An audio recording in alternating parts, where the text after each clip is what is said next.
The Devil in Iron by Robert E. Howard was first published in Weird Tales, August 1934. Chapter 1. The fisherman loosened his knife in its scabbard. The gesture was instinctive, for what he feared was nothing a knife could slay, not even the saw-edged crescent blade of the Yuetshi that could disembowel a man with an upward stroke. Neither man nor beast threatened him in the solitude which brooded over the castellated isle of Xapur. He had climbed the cliffs, passed through the jungle that bordered them, and now stood surrounded by evidences of a vanished state. Broken columns glimmered among the trees. The staggering lines of crumbling walls meandered off into the shadows, and under his feet were broad paves, cracked and bowed by roots growing beneath. The fisherman was typical of his race, that strange people whose origin is lost in the gray dawn of the past, and who have dwelt in their rude fishing huts along the southern shore of the Sea of Vilayet since time immemorial. He was broadly built, with long apish arms and a mighty chest, but with lean loins and thin bandy legs. His face was broad, his forehead low and retreating, his hair thick and tangled. A belt for a knife and a rag for a loin-cloth were all he wore in the way of clothing. That he was where he was proved that he was less dully incurious than most of his people. Men seldom visited Xapur. It was uninhabited, all but forgotten, merely one among the myriad isles which dotted the great inland sea. Men called it Xapur the Fortified because of its ruins, remnants of some prehistoric kingdom, lost and forgotten before the conquering Hyborians had ridden southward. No one knew who reared these stones, though dim legends lingered among the Yuetshi which half intelligibly suggested a connection of immeasurable antiquity between the fishers and the unknown island kingdom. But it had been 1,000 years since any Yuetshi had understood the import of these tales. They repeated them now as a meaningless formula, a gibberish framed by their lips by custom. No Yuetshi had come to Xapur for a century. The adjacent coast of the mainland was uninhabited, a reedy marsh given over to the grim beasts that haunted it. The fishers' village lay some distance to the south on the mainland. A storm had blown his frail fishing craft far from his accustomed haunts, and wrecked it in a night of flaring lightning and roaring waters on the towering cliffs of the isle. Now in the dawn the sky shone blue and clear. The rising sun made jewels of the dripping leaves. He had climbed the cliffs to which he had clung through the night because, in the midst of the storm, he had seen an appalling lance of lightning fork out of the black heavens, and the concussion of its stroke, which had shaken the whole island, had been accompanied by a cataclysmic crash that he doubted could have resulted from a riven tree.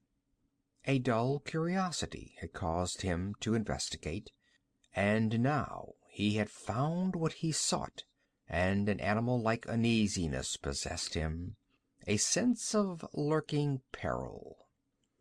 Among the trees reared a broken, dome-like structure, built of gigantic blocks of the peculiar iron-like green stone found only on the islands of Vilayet. It seemed incredible that human hands could have shaped and placed them, and certainly it was beyond human power to have overthrown the structure they formed. But the thunderbolt had splintered the ton-heavy blocks like so much glass, reduced others to green dust, and ripped away the whole arch of the dome. The fisherman climbed over the debris and peered in, and what he saw brought a grunt from him. Within the ruined dome, surrounded by stone dust and bits of broken masonry, lay a man on the golden block. He was clad in a sort of skirt and a shagreen girdle. His black hair, which fell in a square mane to his massive shoulders, was confined about his temples by a narrow gold band. On his bare, muscular breast lay a curious dagger with a jeweled pommel, shagreen-bound hilt, and a broad crescent blade. It was much like the knife the fisherman wore at his hip, but it lacked the serrated edge and was made with infinitely greater skill. The fisherman lusted for the weapon. The man, of course, was dead, had been dead for many centuries. This dome was his tomb. The fisherman did not wonder by what art the ancients had preserved the body in such a vivid likeness of life, which kept the muscular limbs full and unshrunken, the dark flesh vital. The dull brain of the Yuetshi had room only for his desire for the knife with its delicate waving lines along the dully gleaming blade. Scrambling down into the dome, he lifted the weapon from the man's breast. And as he did so, a strange and terrible thing came to pass. The muscular dark hands knotted convulsively. The lids flared open, revealing great, dark, magnetic eyes, whose stare struck the startled fisherman like a physical blow. He recoiled, dropping the jeweled dagger in his perturbation. The man on the dais heaved up to a sitting position, and the fisherman gaped at the full extent of his size thus revealed. His narrowed eyes held the Yuetshi, and in those slitted orbs he read neither friendliness nor gratitude. He saw only a fire as alien and hostile as that which burns in the eyes of a tiger. Suddenly the man rose and towered above him, menace in every aspect. There was no room in the fisherman's dull brain for fear, at least for such fear as might grip a man who has just seen the fundamental laws of nature defied. As the great hands fell to his shoulders, he drew his saw-edged knife and struck upward with the same motion. The blade splintered against the stranger's corded belly as against a steel column. And then the fisherman's thick neck broke like a rotten twig in the giant hands. End of Chapter 1. Chapter 2. Jahangir Agha, Lord of Kahawarzm and Keeper of the Coastal Border, scanned once more the ornate parchment scroll with its peacock seal, and laughed shortly and sardonically. "Well?" bluntly demanded his counselor, Ghaznavi. Jahangir shrugged his shoulders. He was a handsome man with the merciless pride of birth and accomplishment. "The king grows short of patience," said he. "In his own hand he complains bitterly of what he calls my failure to guard the frontier. By Tarim, if I cannot deal a blow to these robbers of the steppes, Kahawarzm may own a new lord." Ghaznavi tugged his gray-shot beard in meditation. Yazdgurd, king of Turan, was the mightiest monarch in the world. In his palace, in the great port city of Xapur, was heaped the plunder of empires. His fleets of purple-sailed war galleys had made Vilayet and Hyrkanian Lake. The dark-skinned people of Zamora paid him tribute, as did the eastern province of Koth. The Shemites bowed to his rule as far west as Sushan.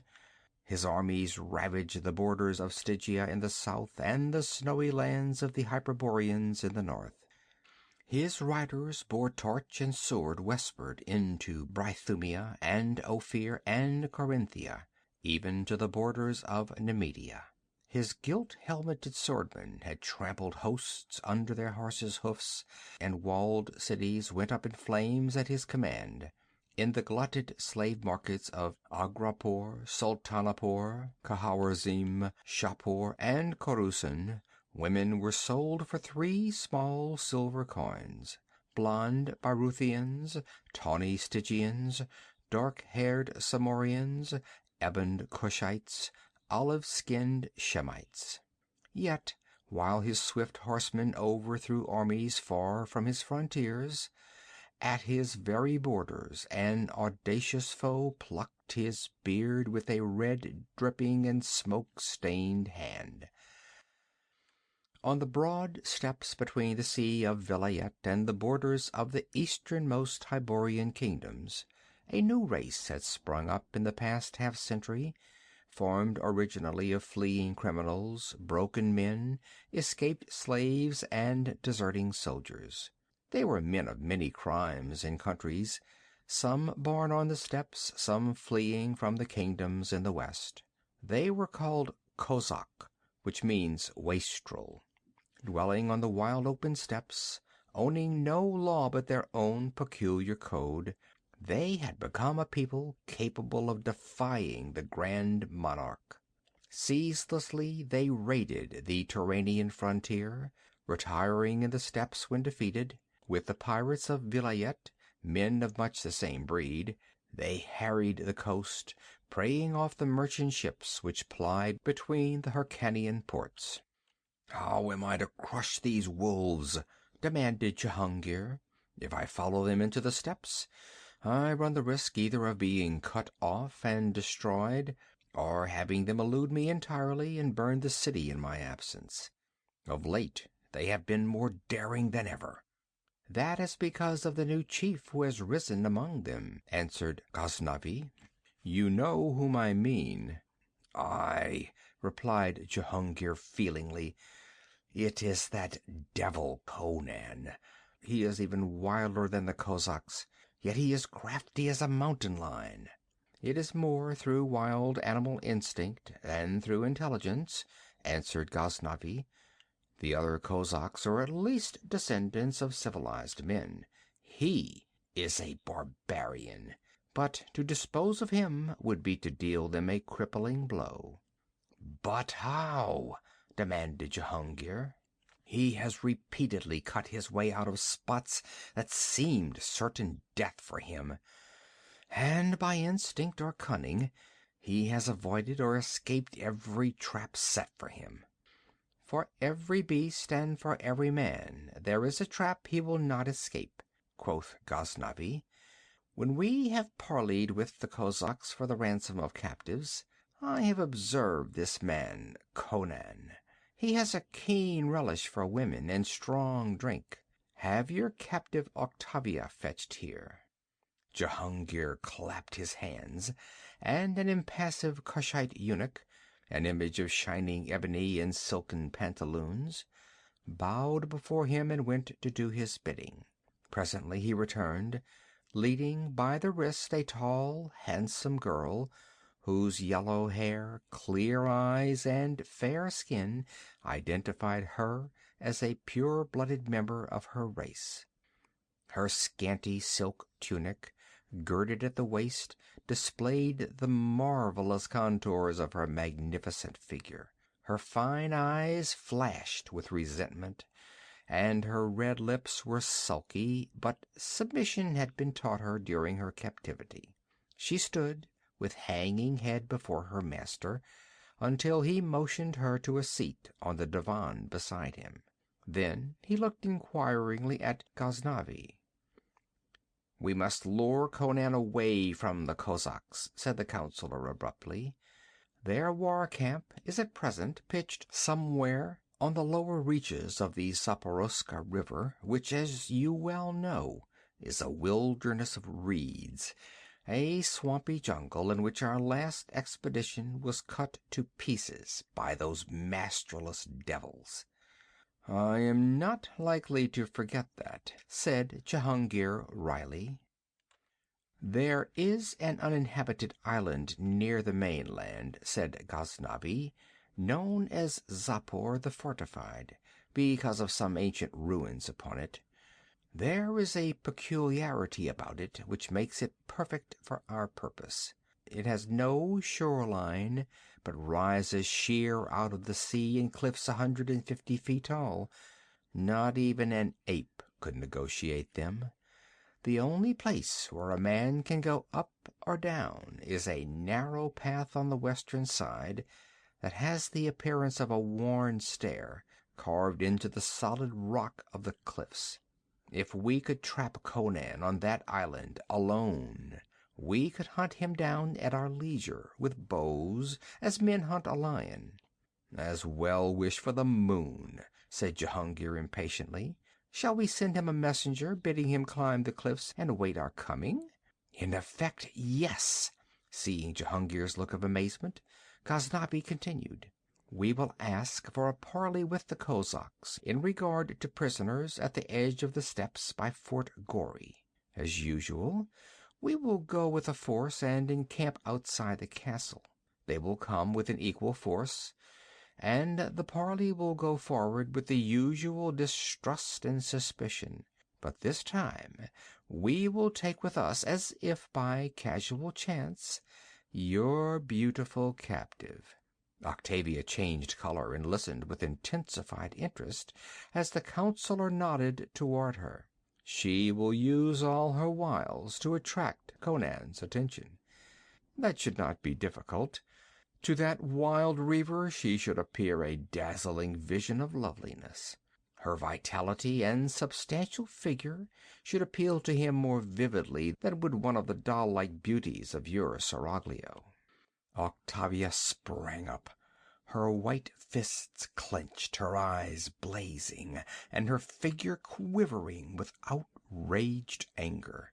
You would force me to play the trollop with this barbarian? She exclaimed. I will not. I am no market-block slut to smirk and ogle at a steppes robber. I am the daughter of a Nemedian lord. You were of the Nemedian nobility before my riders carried you off, returned Jehungir cynically. Now you are merely a slave who will do as she is bid. I will not, she raged. On the contrary, rejoined Jehungir with studied cruelty, you will. I like Ghaznavi's plan. Continue, prince among counselors. Conan will probably wish to buy her. You will refuse to sell her, of course, or to exchange her for Hyrcanian prisoners. He may then try to steal her, or take her by force, though I do not think even he would break the parley truce. Anyway, we must be prepared for whatever he might attempt. Then, shortly after the parley, before he has time to forget all about her, we will send a messenger to him under a flag of truce, accusing him of stealing the girl and demanding her return. He may kill the messenger, but at least he will think that she has escaped. Then we will send a spy, a Yuetshi fisherman will do, to the Cossack camp, who will tell Conan that Octavia is hiding on Xapur. If I know my man, he will go straight to that place. But we do not know that he will go alone, Jehungir argued. Does a man take a band of warriors with him when going to a rendezvous with a woman he desires? Retorted Ghaznavi. The chances are that he will go alone, but we will need to take care of the other alternative. We will not await him on the island where we might be trapped ourselves, but among the reeds of a marshy point which juts out to within 1,000 yards of Xapur. If he brings a large force, we'll beat a retreat and think up another plot. If he comes alone or with a small party, we will have him. Depend upon it, he will come, remembering your charming slave's smiles and meaning glances. I will never descend to such shame. Octavia was wild with fury and humiliation. I will die first. You will not die, my rebellious beauty, said Jehungir, but you will be subjected to a very painful and humiliating experience. He clapped his hands, and Octavia paled. This time it was not the Cushite who entered, but a Shemite, a heavily muscled man of medium height, with a short curled blue-black beard. "Here is work for you, Gilzan," said Jehungir. "Take this fool and play with her a while, yet be careful not to spoil her beauty." With an inarticulate grunt, the Shemite seized Octavia's wrist, and at the grasp of his iron fingers all the defiance went out of her. With a piteous cry, she tore away and threw herself on her knees before her implacable master, sobbing incoherently for mercy. Jehungir dismissed the disappointed torturer with a gesture, and said to Ghaznavi, "If your plan succeeds, I will fill your lap with gold." End of chapter 2. Chapter 3. In the darkness before dawn, an unaccustomed sound disturbed the solitude that slumbered over the reedy marshes and the misty waters of the coast. It was not a drowsy waterfowl, nor a waking beast. It was a human, who struggled through the thick reeds which were taller than a man's head. It was a woman, had there been anyone to see, tall and yellow-haired, her splendid limbs molded by her bedraggled tunic. Octavia had escaped in good earnest, every outraged fiber of her still tingling from her experience in a captivity that had become unendurable. Jehungir's mastery of her had been bad enough, but with deliberate fiendishness Jehungir had given her to a nobleman whose name was a byword for degeneracy even in Khawarizm. Octavia's resilient flesh crawled and quivered at her memories. Desperation had nerved her climb from Jelal Khan's castle on a rope made of strips from torn tapestries, and chance had led her to a picketed horse. She had ridden all night, and dawn found her with a foundered steed on the swampy shores of the sea. Quivering with the abhorrence of being dragged back to the revolting destiny planned for her by Jelal Khan, she plunged into the morass, seeking a hiding place from the pursuit she expected. When the reeds grew thinner around her, and the water rose about her thighs, she saw the dim loom of an island ahead of her. A broad span of water lay between, but she did not hesitate. She waded out until the low waves were lapping about her waist. Then she struck out strongly, swimming with a vigor that promised unusual endurance.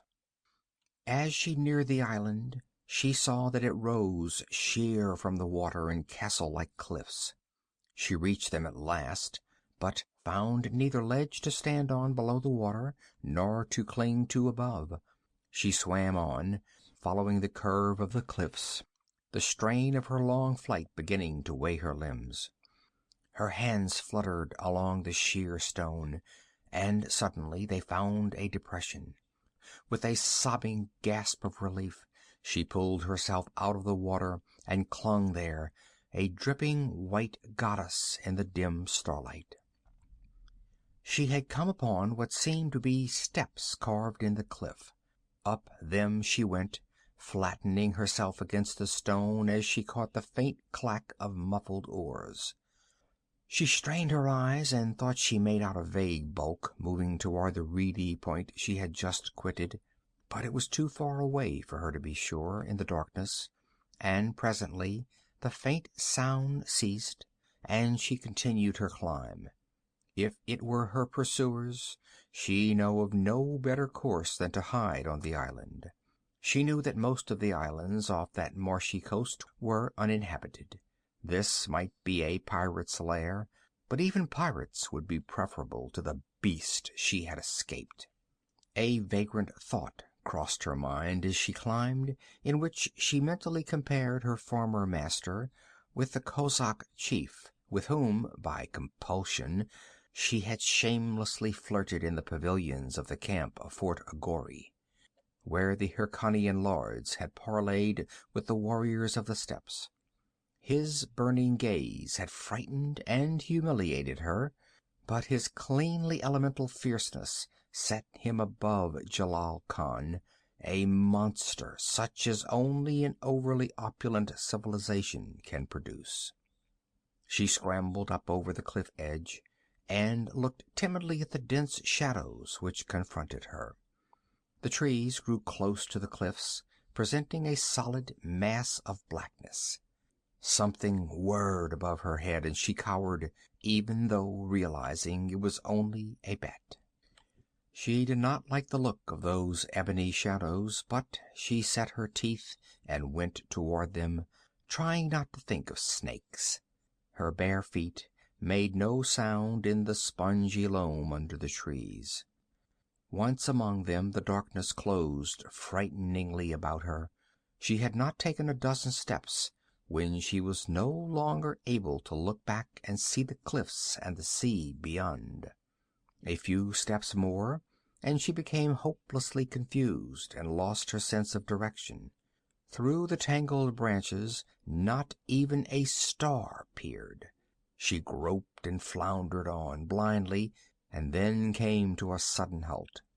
Somewhere ahead there had been the rhythmical booming of a drum. It was not such a sound as she would have expected to hear in that time and place. Then she forgot it as she was aware of a presence near her. She could not see, but she knew that something was standing beside her in the darkness. With a stifled cry she shrank back, and as she did so, something that even in her panic she recognized as a human arm curved about her waist. She screamed and threw all her supple young strength into a wild lunge for freedom, but her captor caught her up like a child, crushing her frantic resistance with ease. The silence with which her frenzied pleas and protests were received added to her terror, as she felt herself being carried through the darkness toward the distant drum, which still pulsed and muttered. End of chapter 3. Chapter 4. As the first tinge of dawn reddened the sea, a small boat with a solitary occupant approached the cliffs. The man in the boat was a picturesque figure. A crimson scarf was knotted about his head. His wide silk breeches of flaming hue were upheld by a broad sash, which likewise supported a scimitar in a shagreen scabbard. His gilt-worked leather boots suggested the horseman rather than the seaman, but he handled his boat with skill. Through his widely open white silk shirt showed his broad, muscular breast, burned brown by the sun. The muscles of his heavy bronze arms rippled as he pulled the oars with an almost feline ease of motion. A fierce vitality that was evident in every feature and motion set him apart from common men, yet his expression was neither savage nor somber, though the smoldering eyes hinted at ferocity easily awakened. This was Conan, who had wandered into the armed camps of the Cossacks with no other possession than his wits and his sword, and who had carved his way to leadership among them. He paddled to the carven stair as one familiar with his environs, and moored the boat to a projection of the rock. Then he went up the worn steps without hesitation. He was keenly alert, not because he consciously suspected hidden danger, but because alertness was a part of him, whetted by the wild existence he followed. What Ghaznavi had considered animal intuition or some sixth sense was merely the razor-edge faculties and savage wit of the barbarian. Conan had no instinct to tell him that men were watching him from a covert among the reeds of the mainland. As he climbed the cliff, one of these men breathed deeply and stealthily lifted a bow. Jehungir caught his wrist and hissed an oath into his ear. "Fool! Will you betray us? Don't you realize he is out of range? Let him get upon the island. He will go looking for the girl. We will stay here a while. He may have sensed our presence or guessed our plot. He may have warriors hidden somewhere. We will wait. In an hour, if nothing suspicious occurs, we'll row up to the foot of the stair and await him there.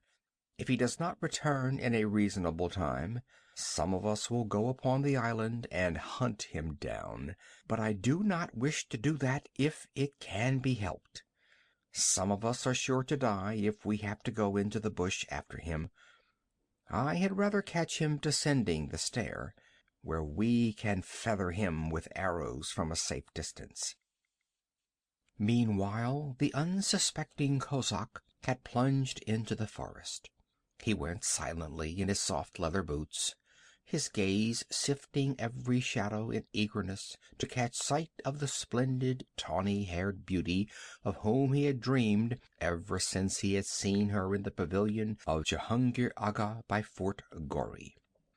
He would have desired her even if she had displayed repugnance toward him, but her cryptic smiles and glances had fired his blood, and with all the lawless violence which was his heritage, he desired that white-skinned, golden-haired woman of civilization.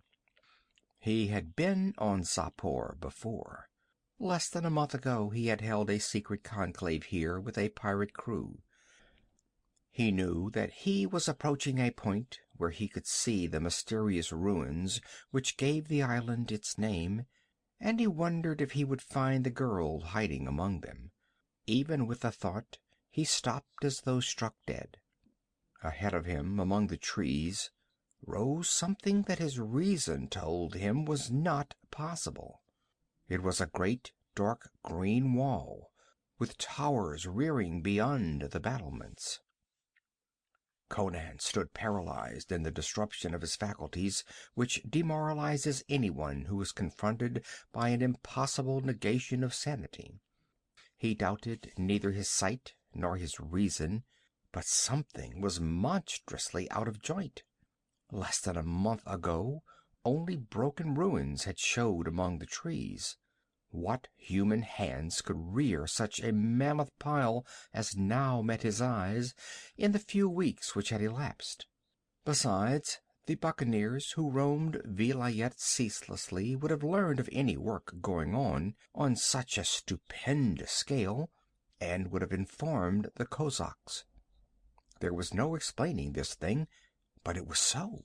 He was on Xapur, and that fantastic heap of towering masonry was on Xapur, and all was madness and paradox, yet it was all true. He wheeled back through the jungle, down the carven stair, and across the blue waters to the distant camp at the mouth of the Zaporozhka. In that moment of unreasoning panic, even the thought of halting so near the island sea was repugnant. He would leave it behind him, and quit the armed camps and the steppes, and put 1,000 miles between him and the blue mysterious east, where the most basic laws of nature could be set at naught by what diabolism he could not guess. For an instant, the future fate of kingdoms that hinged on this gay-clad barbarian hung in the balance. It was a small thing that tipped the scales, merely a shred of silk hanging on a bush that caught his uneasy glance. He leaned to it, his nostrils expanding, his nerves quivering to a subtle stimulant. On that bit of torn cloth, so faint that it was less with his physical faculties than by some obscure instinctive sense that he recognized it, lingered the tantalizing perfume that he connected with the sweet, firm flesh of the woman he had seen in Jehungir's pavilion. The fisherman had not lied, then. She was here. Then in the soil he saw a single track of a bare foot, long and slender, but a man's, not a woman's, and sunk deeper than was natural. The conclusion was obvious. The man who made that track was carrying a burden, and what should it be but the girl the kozak was seeking? He stood silently facing the dark towers that loomed through the trees, his eyes slits of blue balefire. Desire for the yellow-haired woman vied with a sudden primordial rage at whoever had taken her. His human passion fought down his ultra-human fears, and dropping into the stalking crouch of a hunting panther, he glided toward the walls, taking advantage of the dense foliage to escape detection from the battlements. As he approached, he saw that the walls were composed of the same green stone that had formed the ruins, and he was haunted by a vague sense of familiarity. It was as if he looked upon something he had never seen before, but had dreamed of or pictured mentally. At last he recognized the sensation. The walls and towers followed the plan of the ruins. It was as if the crumbling lines had grown back into the structures they originally were. No sound disturbed the morning quiet as Conan stole to the foot of the wall which rose sheer from the luxuriant growth. On the southern reaches of the inland sea the vegetation was almost tropical. He saw no one on the battlements, heard no sounds within. He saw a massive gate a short distance to his left, and had no reason to suppose that it was not locked and guarded. But he believed that the woman he sought was somewhere beyond that wall, and the course he took was characteristically reckless. Above him, vine-festooned branches reached out toward the battlements. He went up a great tree like a cat, and, reaching a point above the parapet, he gripped a thick limb with both hands, swung back and forth at arm's length until he had gained momentum, and then let go and catapulted through the air, landing cat-like on the battlements. Crouching there, he stared down into the streets of a city. The circumference of the wall was not great, but the number of green stone buildings it contained was surprising. They were 3 or 4 stories in height, mainly flat-roofed, reflecting a fine architectural style. The streets converged like the spokes of a wheel into an octagon-shaped court in the center of the town, which gave upon a lofty edifice which, with its dome and towers, dominated the whole city. He saw no one moving in the streets or looking out of the windows, though the sun was already coming up. The silence that reigned there might have been that of a dead and deserted city. A narrow stone stair ascended the wall near him. Down this he went. Houses shouldered so closely to the wall that halfway down the stair he found himself within arm's length of a window and halted to peer in. There were no bars, and the silk curtains were caught back with satin cords. He looked into a chamber whose walls were hidden by dark velvet tapestries. The floor was covered with thick rugs, and there were benches of polished ebony and an ivory dais heaped with furs.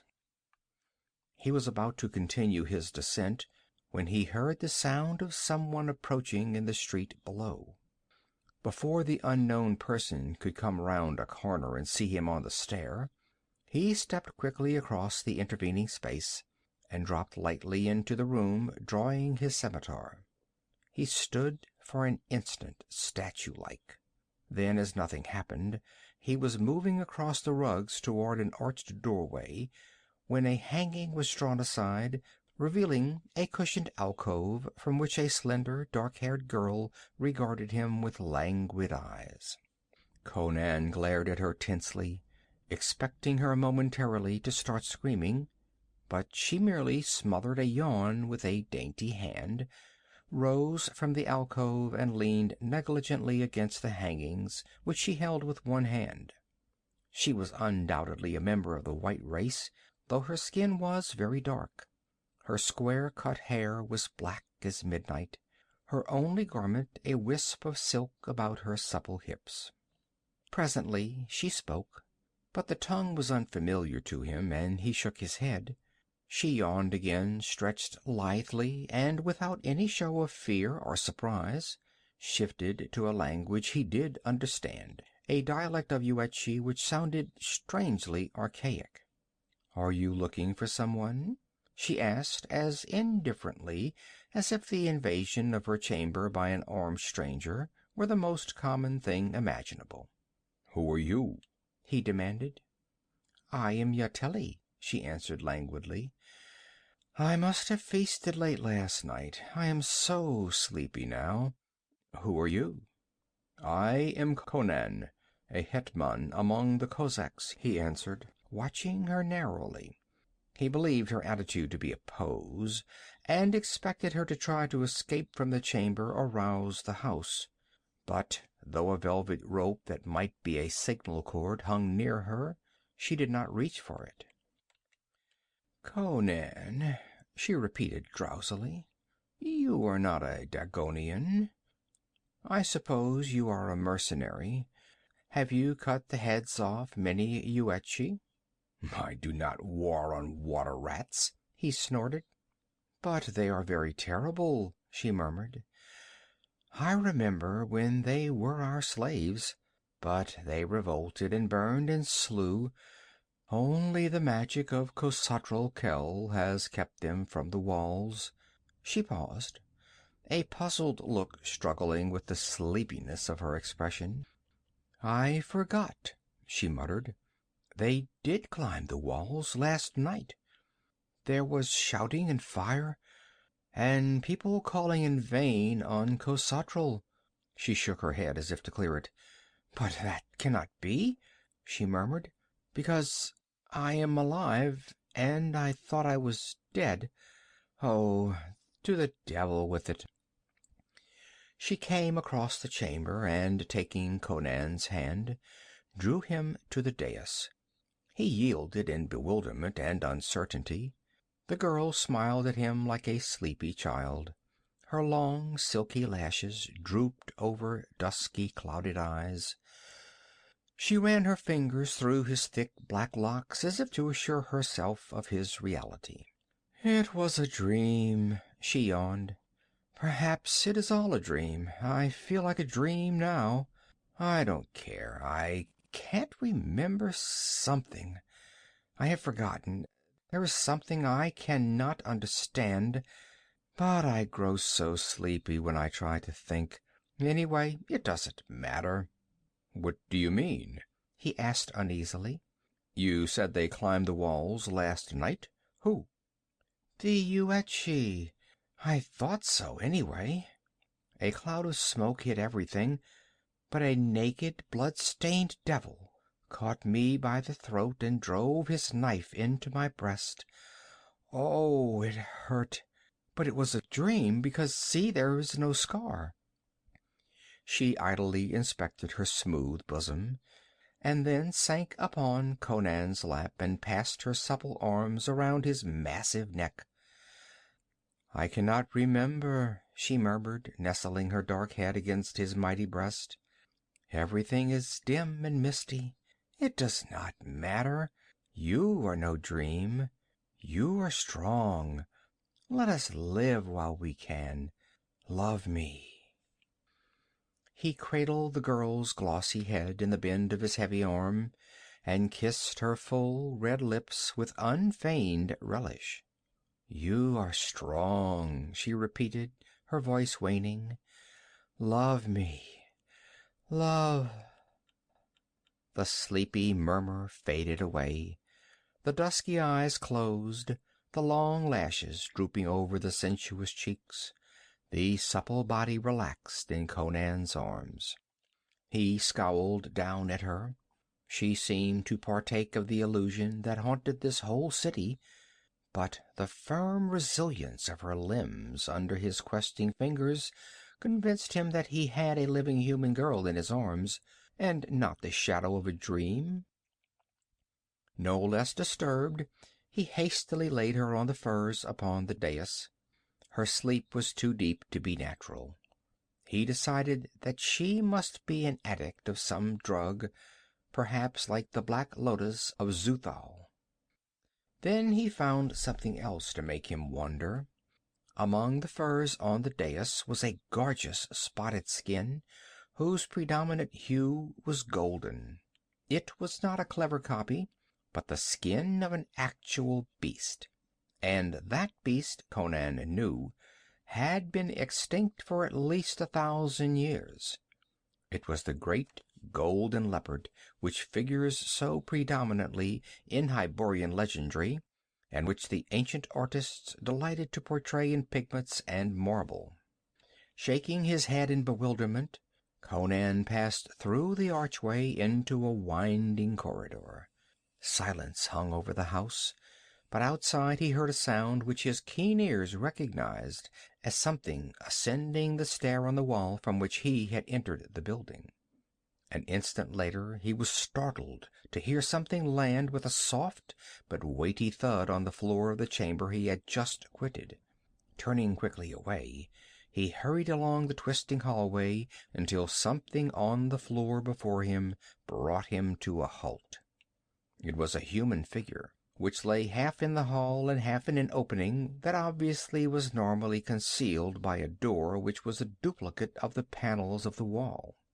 It was a man, dark and lean, clad only in a silk loincloth, with a shaven head and cruel features, and he lay as if death had struck him just as he was emerging from the panel. Conan bent above him, seeking the cause of his death, and discovered him to be merely sunk in the same deep sleep as the girl in the chamber. But why should he select such a place for his slumbers? While meditating on the matter, Conan was galvanized by a sound behind him. Something was moving up the corridor in his direction. A quick glance down it showed that it ended in a great door which might be locked. Conan jerked the supine body out of the panel entrance and stepped through, pulling the panel shut after him. A click told him it was locked in place. Standing in utter darkness, he heard a shuffling tread halt just outside the door, and a faint chill trickled along his spine. That was no human step, nor that of any beast he had ever encountered. There was an instant of silence, then a faint creak of wood and metal. Putting out his hand, he felt the door straining and bending inward, as if a great weight were being steadily borne against it from the outside. As he reached for his sword, this ceased, and he heard a strange, slobbering mouthing that prickled the short hairs on his scalp.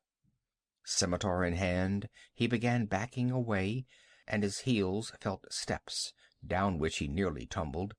He was in a narrow staircase leading downward. He groped his way down in the blackness, feeling for but not finding some other opening in the walls. Just as he decided that he was no longer in the house but deep in the earth under it, the steps ceased in a level tunnel. End of chapter 4. Chapter 5. Along the black silent tunnel Conan groped, momentarily dreading a fall into some unseen pit. But at last his feet struck steps again, and he went up them until he came to a door on which his fumbling fingers found a metal catch. He came out into a dim and lofty room of enormous proportions.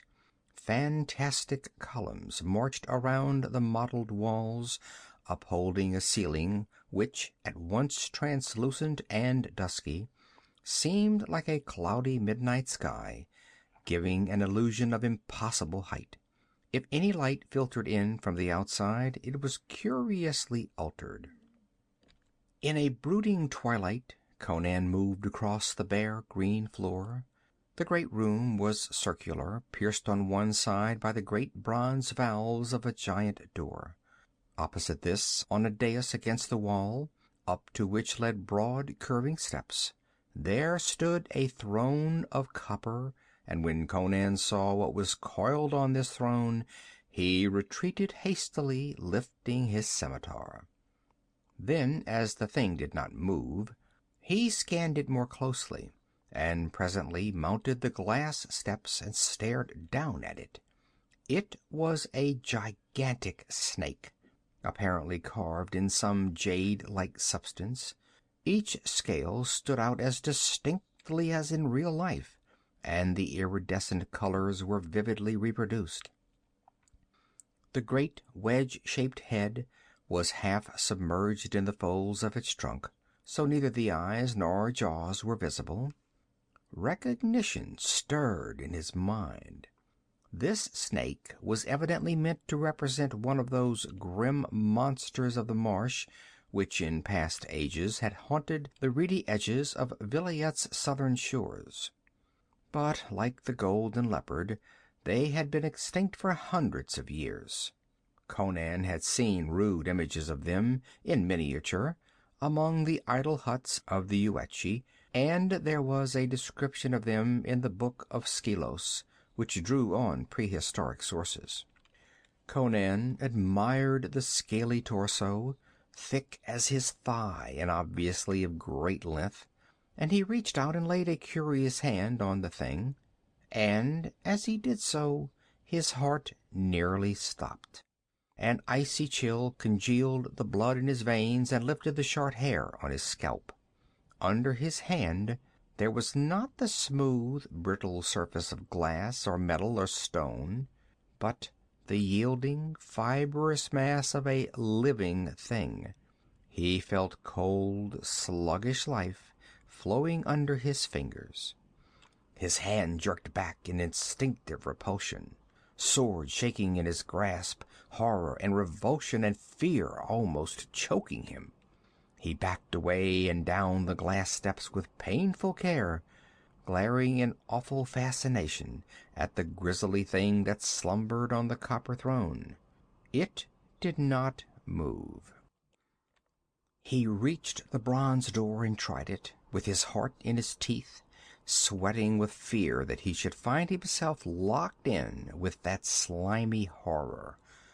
But the valves yielded to his touch, and he glided through and closed them behind him. He found himself in a wide hallway with lofty tapestried walls, where the light was the same twilight gloom. It made distant objects indistinct, and that made him uneasy, rousing thoughts of serpents gliding unseen through the dimness. A door at the other end seemed miles away in the elusive light. Nearer at hand, the tapestry hung in such a way as to suggest an opening behind it, and, lifting it cautiously, he discovered a narrow stair leading up. While he hesitated, he heard in the great room he had just left the same shuffling tread he had heard outside the locked panel. Had he been followed through the tunnel?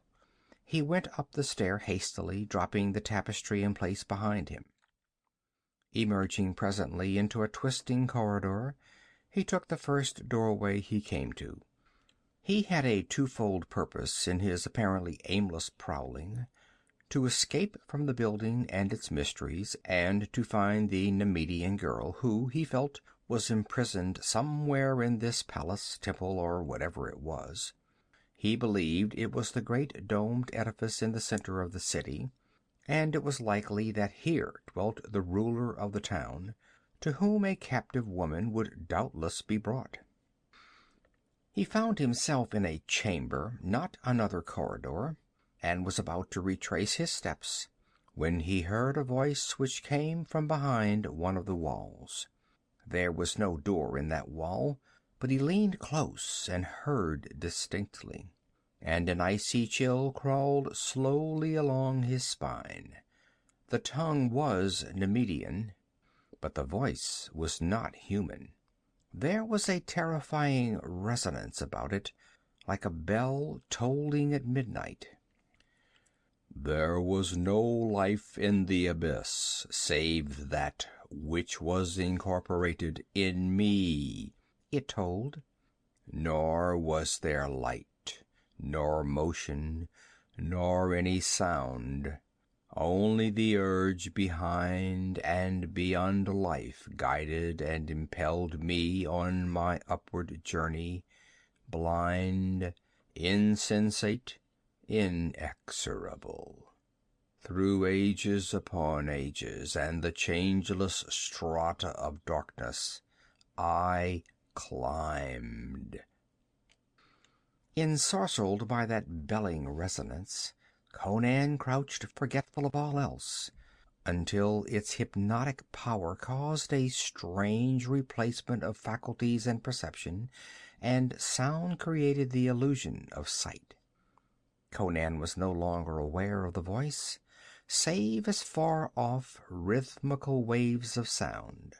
Transported beyond his age and his own individuality, he was seeing the transmutation of the being men called Khosatral Khel, which crawled up from the night and the abyss ages ago to clothe itself in the substance of the material universe. But human flesh was too frail, too paltry, to hold the terrific essence that was Khosatral Khel. So he stood up in the shape and aspect of a man, but his flesh was not flesh, nor the bone bone, nor blood blood. He became a blasphemy against all nature, for he caused to live and think and act a basic substance that before had never known the pulse and stir of animate being.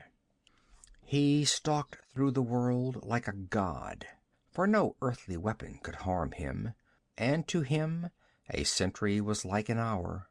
In his wanderings he came upon a primitive people inhabiting the island of Dagonia, and it pleased him to give this race culture and civilization, and by his aid they built the city of Dagon, and they abode there and worshipped him. Strange and grisly were his servants, called from the dark corners of the planet, where grim survivals of forgotten ages yet lurked. His house in Dagon was connected with every other house by tunnels, through which his shaven-headed priests bore victims for the sacrifice. But after many ages, a fierce and brutish people appeared on the shores of the sea. They called themselves Yuetsi, and after a fierce battle they were defeated and enslaved, and for nearly a generation they died on the altars of Khosatral. His sorcery kept them in bonds. Then their priest, a strange, gaunt man of unknown race, plunged into the wilderness, and when he returned, he bore a knife that was of no earthly substance. It was forged of a meteor which flashed through the sky like a flaming arrow and fell in a far valley. The slaves rose. Their saw-edged crescents cut down the men of Dagon like sheep, and against that unearthly knife the magic of Khosatral was impotent. While carnage and slaughter bellowed through the red smoke that choked the streets, the grimmest act of that grim drama was played in the cryptic dome behind the great daïsed chamber, with its copper throne and its walls mottled like the skin of serpents. From that dome the Yuetsi priest emerged alone. He had not slain his foe because he wished to hold the threat of his loosing over the heads of his own rebellious subjects. He had left Khosatral lying upon the golden dais, with the mystic knife across his breast for a spell to hold him senseless and inanimate until doomsday. But the ages passed and the priest died. The towers of deserted Dagon crumbled. The tales became dim, and the Yuetsi were reduced by plagues and famines and war to scattered remnants, dwelling in squalor along the seashore. Only the cryptic dome resisted the rod of time, until a chance thunderbolt and the curiosity of a fisherman lifted from the breast of the god the magic knife and broke the spell. Khosatral Khel rose and lived and waxed mighty once more. It pleased him to restore the city as it was in the days before its fall. By his necromancy he lifted the towers from the dust of forgotten millenniums, and the folk which had been dust for ages moved in life again. But folk who have tasted death are only partly alive. In the dark corners of their souls and minds, death still lurks unconquered. By night the people of Dagon moved and loved, hated and feasted, and remembered the fall of Dagon and their own slaughter only as a dim dream. They moved in an enchanted mist of illusion, feeling the strangeness of their existence, but not inquiring the reasons therefor. With the coming of day they sank into deep sleep, to be roused again only by the coming of night, which is akin to death. All this rolled in a terrible panorama before Conan's consciousness as he crouched beside the tapestried wall. His reason staggered. All certainty and sanity were swept away, leaving a shadowy universe through which stole hooded figures of grisly potentialities. Through the belling of the voice, which was like a tolling of triumph over the ordered laws of a sane planet, a human sound anchored Conan's mind from its flight through spheres of madness. It was the hysterical sobbing of a woman. Involuntarily, he sprang up. End of chapter 5. Chapter 6. Jehungir Agha waited with growing impatience in his boat among the reeds. More than an hour passed, and Conan had not reappeared. Doubtless he was still searching the island for the girl he thought to be hidden there. But another surmise occurred to the Agha. Suppose the hetman had left his warriors nearby, and that they should grow suspicious and come to investigate his long absence? Jehungir spoke to the oarsman, and the long boat slid from among the reeds and glided toward the carven stairs. Leaving half a dozen men in the boat, he took the rest, 10 mighty archers of Khawarizm, in spired helmets and tiger skin cloaks. Like hunters invading the retreat of the lion, they stole forward under the trees, arrows on string. Silence reigned over the forest except when a great green thing that might have been a parrot swirled over their heads with a low thunder of broad wings, and then sped off through the trees. With a sudden gesture, Jehungir halted his party, and they stared incredulously at the towers that showed through the verdure in the distance. "Tarim," muttered Jehungir. "The pirates have rebuilt the ruins. Doubtless Conan is there. We must investigate this. A fortified town this close to the mainland. Come." With renewed caution they glided through the trees. The game had altered. From pursuers and hunters, they had become spies. And as they crept through the tangled growth, the man they sought was in peril more deadly than their filigreed arrows. Conan realized with a crawling of his skin that beyond the wall the belling voice had ceased.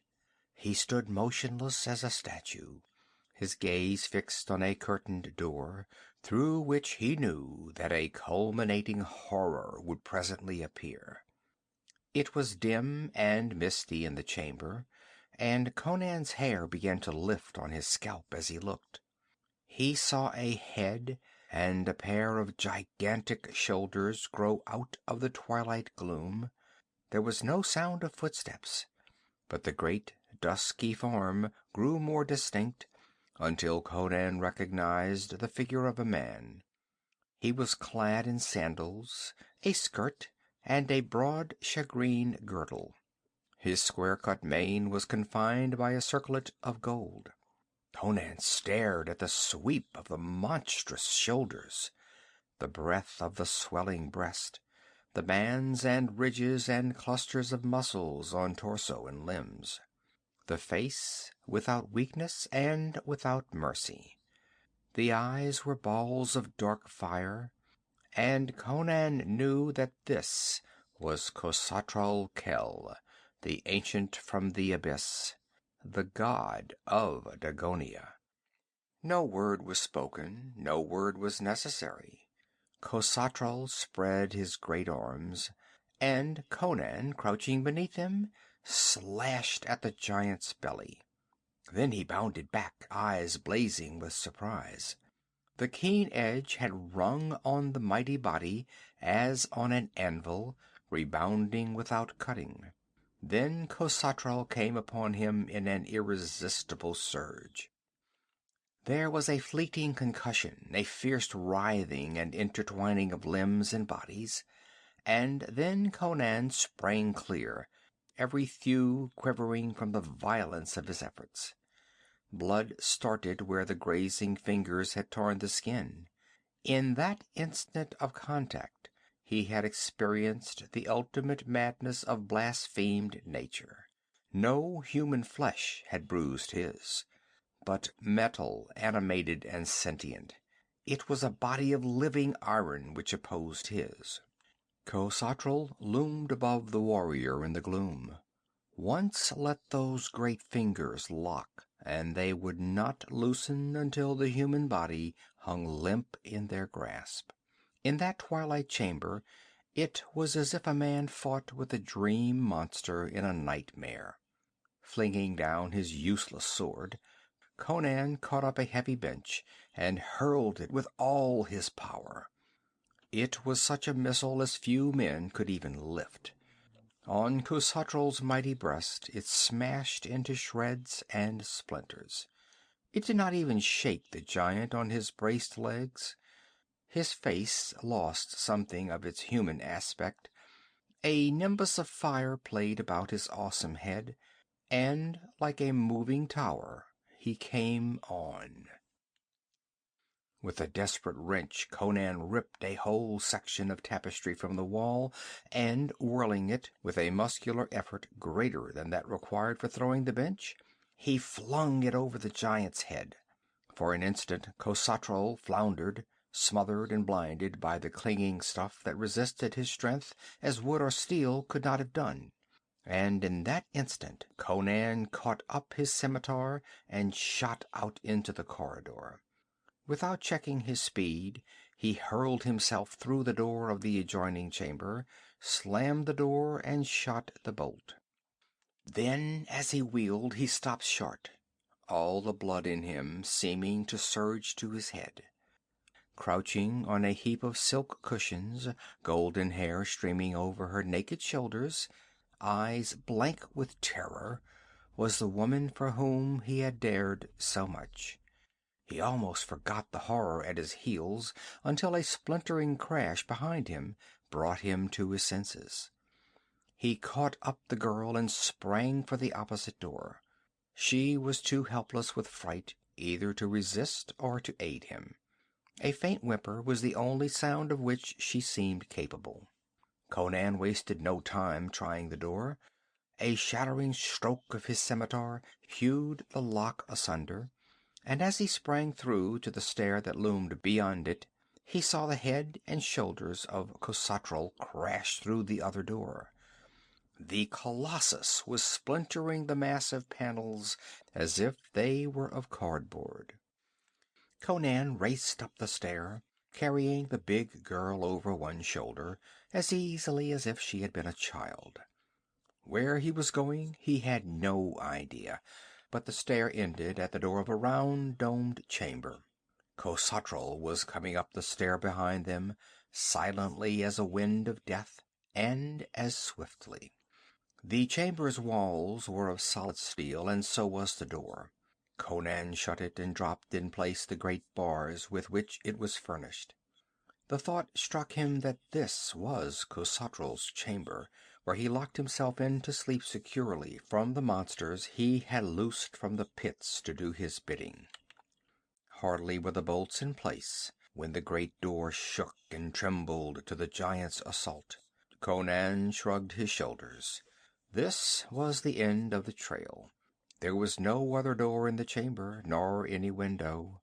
Air and the strange misty light evidently came from interstices in the dome. He tested the nickel edge of his scimitar, quite cool now that he was at bay. He had done his volcanic best to escape. When the giant came crashing through that door, he would explode in another savage onslaught with his useless sword, not because he expected it to do any good, but because it was his nature to die fighting. For the moment there was no course of action to take, and his calmness was not forced or feigned. The gaze he turned on his fair companion was as admiring and intense as if he had 100 years to live. He had dumped her unceremoniously on the floor when he turned to close the door, and she had risen to her knees, mechanically arranging her streaming locks and her scanty garment. Conan's fierce eyes glowed with approval as they devoured her thick golden hair, her clear wide eyes, her milky skin, sleek with exuberant health, the firm swell of her breasts, the contours of her splendid hips. A low cry escaped her as the door shook and the bolt gave way with a groan. Conan did not look around. He knew the door would hold a little while longer. "They told me you had escaped," he said.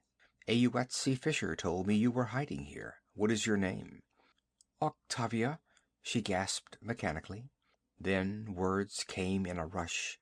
She caught at him with desperate fingers. "Oh, Mitra, what nightmare is this? The dark-skinned people, one of them caught me in the forest and brought me here. They carried me to that thing. He told me, he said, am I mad? Is this a dream?" He glanced at the door, which bulged inward as if from the impact of a battering ram. "No," he said, "it is no dream. That hinge is giving way. Strange that a devil has to break down a door like a common man. But after all, his strength itself is a diabolism." "Can you not kill him?" she panted. "You are strong." Conan was too honest to lie. "If a mortal man could kill him, he'd be dead now," he answered. "I nicked my blade on his belly." Her eyes dulled. "Then you must die, and I must." "Oh, Mitra!" she screamed in sudden frenzy, and Conan caught her hands, fearing that she would harm herself. "He told me what he was going to do to me," she panted. Kill me with your sword before he bursts the door." Conan looked at her and shook his head. "I'll do what I can," he said. "That won't be much, but it'll give you a chance to get past him down the stair. Then run for the cliffs. I have a boat tied at the foot of the steps. If you can get out of the palace, you may escape him yet. The people of this city are all asleep." She dropped her head in her hands. Conan took up his scimitar and moved over to stand before the echoing door. One watching him would have realized that he was waiting for a death he regarded as inevitable. His eyes smoldered more vividly. His muscular hand knotted harder on his hilt. That was all. The hinges had given under the giant's terrible assault, and the door rocked crazily, held only by the bolts. And these solid steel bars were buckling, bending, bulging out of their sockets. Conan watched in an almost impersonal fascination, envying the monster his inhuman strength. Then, without warning, the bombardment ceased. In the stillness, Conan heard other noises on the landing outside, the beat of wings and a muttering voice that was like the whining of wind through midnight branches. Then, presently, there was silence, but there was a new feel in the air. Only the whetted instincts of barbarism could have sensed it, But Conan knew, without seeing or hearing him leave, that the master of Dagon no longer stood outside the door. He glared through a crack that had been started in the steel of the portal. The landing was empty. He drew the warped bolts and cautiously pulled aside the sagging door. Khosatral was not on the stair, but far below he heard the clang of a metal door. He did not know whether the giant was plotting new devilries or had been summoned away by that muttering voice, but he wasted no time in conjectures. He called to Octavia, and the new note in his voice brought her up to her feet and to his side, almost without her conscious volition. "What is it?" she gasped. "Don't stop to talk." He caught her wrist. "Come on." The chance for action had transformed him. His eyes blazed, his voice crackled. "The knife," he muttered while almost dragging the girl down the stair in his fierce haste. "The magic Yuetshi blade. He left it in the dome. His voice died suddenly as a clear mental picture sprang up before him. The dome adjoined the great room where stood the copper throne. Sweat started out on his body. The only way to that dome was through that room with its copper throne and the foul thing that slumbered in it. But he did not hesitate. Swiftly they descended the stair, crossed the chamber, descended the next stair, and came into the great dim hall with its mysterious hangings. They had seen no sign of the Colossus. Halting before the great bronze-valved door, Conan caught Octavia by her shoulders and shook her in his intensity. "Listen," he snapped. "I'm going into that room and fasten the door. Stand here and listen. If Khosatral comes, call to me. If you hear me cry for you to go, run as though the devil were on your heels, which he probably will be.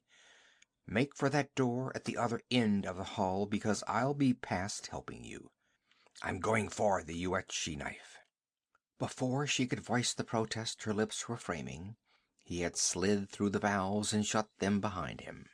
He lowered the bolt cautiously, not noticing that it could be worked from the outside. In the dim twilight, his gaze sought that grim copper throne. Yes, the scaly brute was still there, filling the throne with its loathsome coils. He saw a door behind the throne and knew that it led into the dome, but to reach it he must mount the dais, a few feet from the throne itself. A wind blowing across the green floor would have made more noise than Conan's slinking feet. Eyes glued on the sleeping reptile, he reached the dais and mounted the glass steps. The snake had not moved. He was reaching for the door. The bolt on the bronze portal clanged, and Conan stifled an awful oath as he saw Octavia come into the room. She stared about, uncertain in the deeper gloom, and he stood frozen, not daring to shout a warning. Then she saw his shadowy figure and ran toward the dais, crying, "I want to go with you! I'm afraid to stay alone! Oh!" She threw up her hands with a terrible scream, as for the first time she saw the occupant of the throne. The wedge-shaped head had lifted from its coils and thrust out toward her on a yard of shining neck. Conan cleared the space between him and the throne with a desperate bound, his scimitar swinging with all his power. And with such blinding speed did the serpent move, that it whipped about and met him in full mid-air, lapping his limbs and body with half a dozen coils. His half-checked stroke fell futilely as he crashed down on the dais, gashing the scaly trunk, but not severing it. Then he was writhing on the glass steps with fold after slimy fold knotting about him, twisting, crushing, killing him. His right arm was still free, but he could get no purchase to strike a killing blow, and he knew one blow must suffice. With a groaning convulsion of muscular expansion that bulged his veins almost to bursting on his temples and tied his muscles in quivering, tortured knots, he heaved up on his feet, lifting almost the full weight of that 40-foot devil. An instant he reeled on wide-braced legs, feeling his ribs caving in on his vitals, and his sight growing dark, while his scimitar gleamed above his head.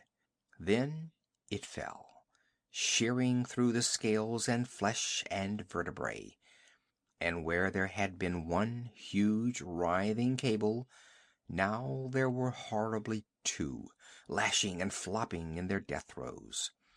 Conan staggered away from their blind strokes. He was sick and dizzy, and blood oozed from his nose. Groping in a dark mist, he clutched Octavia and shook her until she gasped for breath. "Next time I tell you to stay somewhere," he gasped, "you stay." He was too dizzy even to know whether she replied. Taking her wrist like a truant schoolgirl, he led her around the hideous stumps that still looped and knotted on the floor. Somewhere in the distance he thought he heard men yelling, but his ears were still roaring so that he could not be sure. The door gave to his efforts. If Khosatral had placed the snake there to guard the thing he feared, evidently he considered it ample precaution. Conan half expected some other monstrosity to leap at him with the opening of the door, but in the dimmer light he saw only the vague sweep of the arch above, a dully gleaming block of gold, and a half-moon glimmer on the stone. With a gasp of gratification he scooped it up, and did not linger for further exploration. He turned and fled across the room and down the great hall toward the distant door that he felt led to the outer air. He was correct. A few minutes later he emerged into the silent streets, half carrying, half guiding his companion. There was no one to be seen, but beyond the western wall there sounded cries and moaning wails that made Octavia tremble. He led her to the southwestern wall, and without difficulty found a stone stair that mounted the rampart. He had appropriated a thick tapestry rope in the great hall, and now, having reached the parapet, he looped the soft, strong cord about the girl's hips and lowered her to the earth. Then, making one end fast to a merlon, he slid down after her. There was but one way of escape from the island, the stair on the western cliffs. In that direction he hurried, swinging wide around the spot from which had come the cries and sound of terrible blows. Octavia sensed that grim peril lurked in those leafy fastnesses. Her breath came pantingly, and she pressed close to her protector. But the forest was silent now, and they saw no shape of menace until they emerged from the trees and glimpsed a figure standing on the edge of the cliffs. Jehungir Agha had escaped the doom that had overtaken his warriors when an iron giant sallied suddenly from the gate and battered and crushed them into bits of shredded flesh and splintered bone. When he saw the swords of his archers break on that man-like juggernaut, he had known it was no human foe they faced, and he had fled, hiding in the deep woods until the sounds of slaughter ceased. Then he crept back to the stair, but his boatmen were not waiting for him. They had heard the screams, and presently, waiting nervously, had seen on the cliffs above them a blood-smeared monster waving gigantic arms in awful triumph. They had waited for no more. When Jehungir came upon the cliffs, they were just vanishing among the reeds beyond earshot. Khosatral was gone, had either returned to the city, or was prowling the forest in search of the man who had escaped him outside the walls. Jehungir was just preparing to descend the stairs and depart in Conan's boat, when he saw the hetman and the girl emerge from the trees. The experience which had congealed his blood and almost blasted his reason had not altered Jehungir's intentions toward the Kozak chief. The sight of the man he had come to kill filled him with gratification. He was astonished to see the girl he had given to Jelal Khan, but he wasted no time on her. Lifting his bow, he drew the shaft to his head and loosed. Conan crouched, and the arrow splintered on a tree, and Conan laughed. "Dog," he taunted, "you can't hit me. I was not born to die on Hyrkanian steel. Try again, pig of Turan." Jehungir did not try again. That was his last arrow. He drew his scimitar and advanced, confident in his spired helmet and close-meshed mail. Conan met him halfway in a blinding whirl of swords. The curved blades ground together, sprang apart, circled in glittering arcs that blurred the sight which tried to follow them. Octavia, watching, did not see the stroke, but she heard its chopping impact, and saw Jehungir fall, blood spurting from his side, where the Cimmerian's steel had sundered his mail and bitten to his spine. But Octavia's scream was not caused by the death of her former master. With a crash of bending boughs, Khosatral Khel was upon them. The girl could not flee. A moaning cry escaped her as her knees gave way and pitched her groveling to the sward. Conan, stooping above the body of the Aga, made no move to escape. Shifting his reddened scimitar to his left hand, he drew the great half-blade of the Yuetshi. Khosatral Khel was towering above him, his arms lifted like mauls. But as the blade caught the sheen of the sun, the giant gave back suddenly. But Conan's blood was up. He rushed in, slashing with the crescent blade, and it did not splinter. Under its edge, the dusky metal of Khosatral's body gave way like common flesh beneath a cleaver.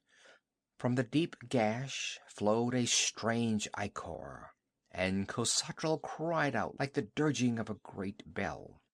His terrible arms flailed down, but Conan, quicker than the archers who had died beneath those awful flails, avoided their strokes and struck again and yet again. Khosatral reeled and tottered.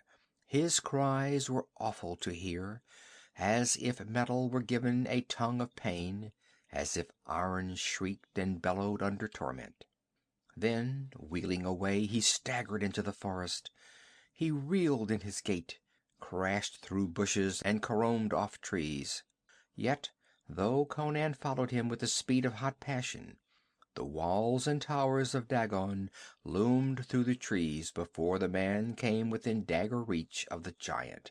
Then Khosatral turned again, flailing the air with desperate blows. But Conan, fired to berserker fury, was not to be denied. As a panther strikes down a bull moose at bay, so he plunged under the bludgeoning arms and drove the crescent blade to the hilt under the spot where a human's heart would be. Khosatral reeled and fell. In the shape of a man he reeled, but it was not the shape of a man that struck the loam. Where there had been the likeness of a human face, there was no face at all, and the metal limbs melted and changed.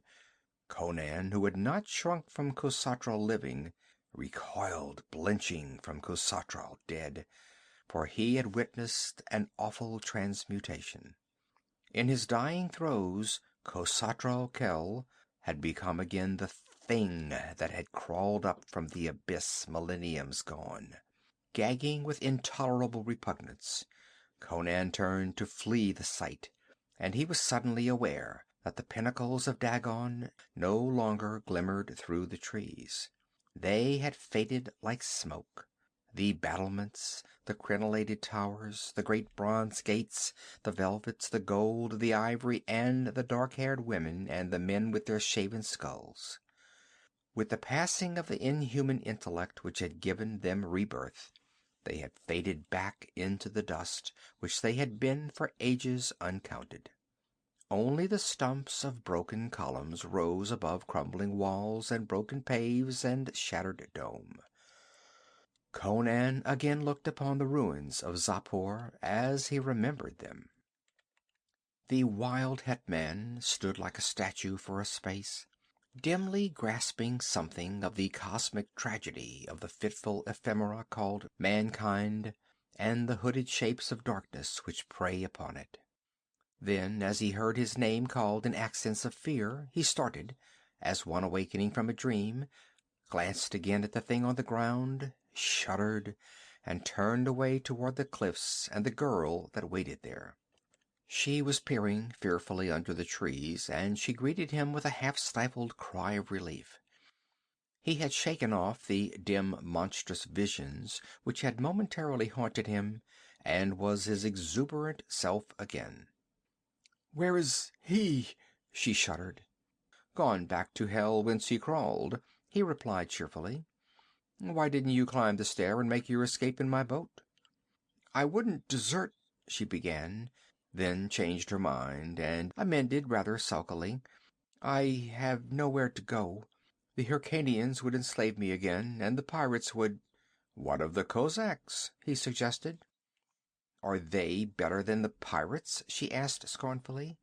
Conan's admiration increased to see how well she had recovered her poise after having endured such frantic terror. Her arrogance amused him. "You seemed to think so in the camp by Gori," he answered. "You were free enough with your smiles then." Her red lip curled in disdain. "Do you think I was enamored of you? Do you dream that I would have shamed myself before an ale-guzzling, meat-gorging barbarian unless I had to? My master, whose body lies there, forced me to do as I did." "Oh." Conan seemed rather crestfallen. Then he laughed with undiminished zeal. "No matter. You belong to me now. Give me a kiss." "You dare ask?" she began angrily, when she felt herself snatched off her feet and crushed to the hetman's muscular breast. She fought him fiercely, with all the supple strength of her magnificent youth, but he only laughed exuberantly, drunk with his possession of this splendid creature writhing in his arms. He crushed her struggles easily, drinking the nectar of her lips with all the unrestrained passion that was his, until the arms that strained against him melted and twined convulsively about his massive neck. Then he laughed down into the clear eyes and said, "Why should not a chief of the Free People be preferable to a city-bred dog of Turan?" She shook back her tawny locks, still tingling in every nerve from the fire of his kisses. She did not loosen her arms from his neck. "Do you deem yourself an Agha's equal?" she challenged. He laughed and strode with her in his arms toward the stair. "You shall judge," he boasted. "I'll burn Khawarizm for a torch to light your way to my tent." End of Chapter 6. End of The Devil in Iron by Robert E. Howard.